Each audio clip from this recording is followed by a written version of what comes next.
আপনাকে কোথায় যেন দেখেছে, কোথায় বলেন তো? যেখানে ভালোবাসা বিক্রি হয়। ও হ্যাঁ, রাইট। কাল দেখা করতে পারবেন?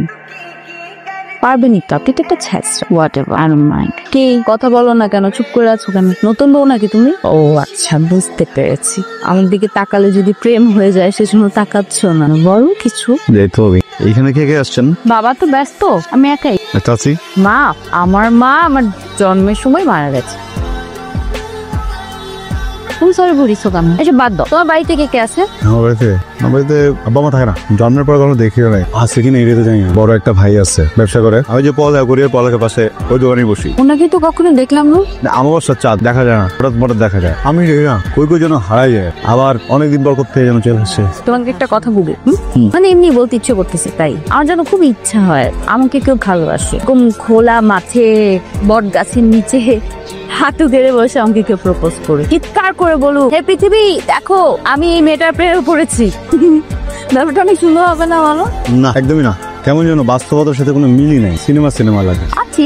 কালকে কাজ আছে, কাজ না থাকলে একটা জায়গায় নিয়ে যেতাম। একটা গল্প বলবো? এই যে দুই রকমের ফুল, একটা সাদা আর একটা রঙিন। রঙিন ফুলের কিন্তু তেমন কোনো গন্ধ নেই, সাদা ফুলের তীব্র সুগন্ধ। কেন? সমতা, যেন বৈষম্য না হয়। ফুলের পরাগায়ন হয় মূলত পোকামাকড়ের থেকে। রঙিন ফুলদের আসলে বেশি একটা কষ্ট করতে হয় না। পোকামাকড় রঙিন ফুল দেখলে আকৃষ্ট হয়, উড়ে গিয়ে বসে, পরাগায়ন হয়। বেচারা সাদা ফুল কেউই আকৃষ্ট হয় না, কেউই যায় না। কিন্তু এখানে একটা সায়েন্স আছে, সাদা ফুল এই জন্য তীব্র সুগন্ধ ছড়ায়। পোকামাকড় দেখে আকৃষ্ট না হলেও গন্ধের মুহে পড়ে যায়, উড়ে আসে, বসে, পরাগায়ন হয়। একটা জিনিস ভেবে দেখছো, সৃষ্টিকর্তা সামান্য একটা ফুল, এই ফুল নিয়ে কি পরিমাণ চিন্তা করছে। কাউরে যদি কোনো কিছুর অপূর্ণতা দিচ্ছে, আরেক দিক থেকে পূর্ণতা দিচ্ছে না। আমরা মানুষ এটা বুঝি না। আমরা মানুষ শুধু কষ্ট পাই, বানানো কষ্ট। আসলে অর্থে তো কষ্ট বলে কিছু নাই। আছে আমার কি মনে হয়, আমি কি হারাইলাম এইটার শোকে পড়ে থাকা, কি পাইলাম এটার জন্য যদি সুখ উদযাপন না করি, এটা বোকামি। কার সাথে বসে আছেন? কে তুমি? আমি কি তোমাকে চিনি? আমি মানুষ, এমন একজন মানুষ যে গহীনে হারাই যেতে চায়। আর কিছুই দরকার নেই, আমার সাথে আমি থাকবো। কি আরাম যা লাগবে, চাষ করবো, ফসল ফলাবো, খাবো। আর যখন ফসল না থাকবে তখন কি করবো? তখন সারা রাত আকাশের দিকে তাকায় শুয়ে থাকবো আর চাঁদের আলো খাবো। আচ্ছা, চাঁদের আলো খেলে কি পেট ভরে? আমারও জানা নেই, দুইটা জানি, মন ভরে। আচ্ছা, এই যে মনের সাথে পেটের দূরত্ব কত কিলোমিটার? আমি তো সায়েন্স স্টুডেন্ট, এক্স্যাক্টলি বলতে পারতেছি না। বেশি না মনে হয়। জানি উঠি এটা থাকি না, আর একটু থাকলে পূর্ণতা আসবে। পূর্ণতা আসলে স্বপ্ন মরে যায়, অপূর্ণতাই ভালো। এই অপূর্ণতার কারণে তুমি আবার আসবো এখানে। হ্যালো, কি করছো? কিছুই না, ছাদে বসে চাঁদ দেখতেছিলাম। তুমি? আমিও তেমন কিছু না। তোমাকে ধন্যবাদ আমার জীবনে শীতল মেঘের মতো এভাবে মায়ায় জড়িয়ে রাখার জন্য। একটা আরাম, জানো, ফুলের মতন। আর তোমার মনটা একটা শীতল পাটির মতো, যেখানে বিশ্বাস করে চোখ বন্ধ করে চিরকালের জন্য বসে থাকা যায়। কালকে একটু সময় হবে? কেন? বিকেলবেলা বেরোবো। ওকে, দেখা হচ্ছে তাহলে। হে পৃথিবী দেখো, আমি এই সুন্দর মেয়েটার প্রেমে পড়েছি।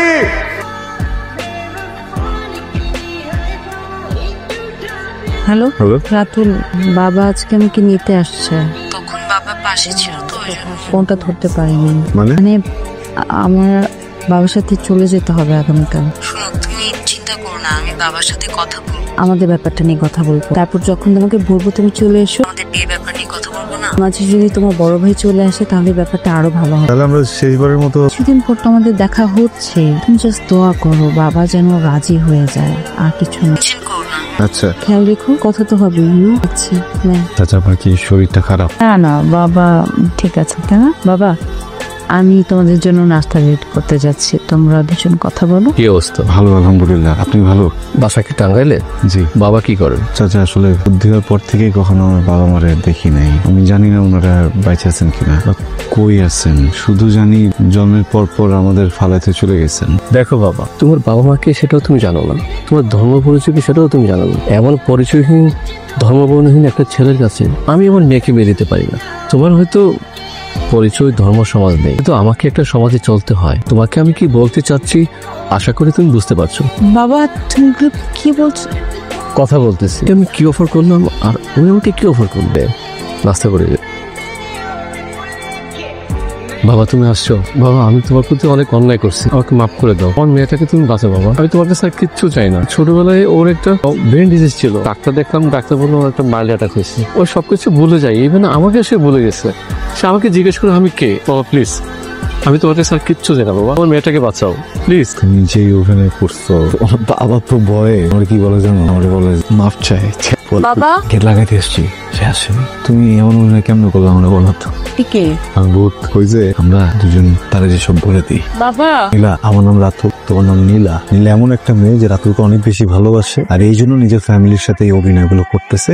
আমি বুঝছি অনেক ভালো অভিনয় করছে, আমার না এখন আর ভালো লাগছে। আমি আপনাকে আসলেই চিনি। নীলা, আমার না ফাইজলামি ভালো লাগতেছে না। আমার মনে হয় বাবা তুমি বোকা নাকি? আরে আপনি কি করতেছো কি নীলা? আমার কথাটা শোনো তুমি।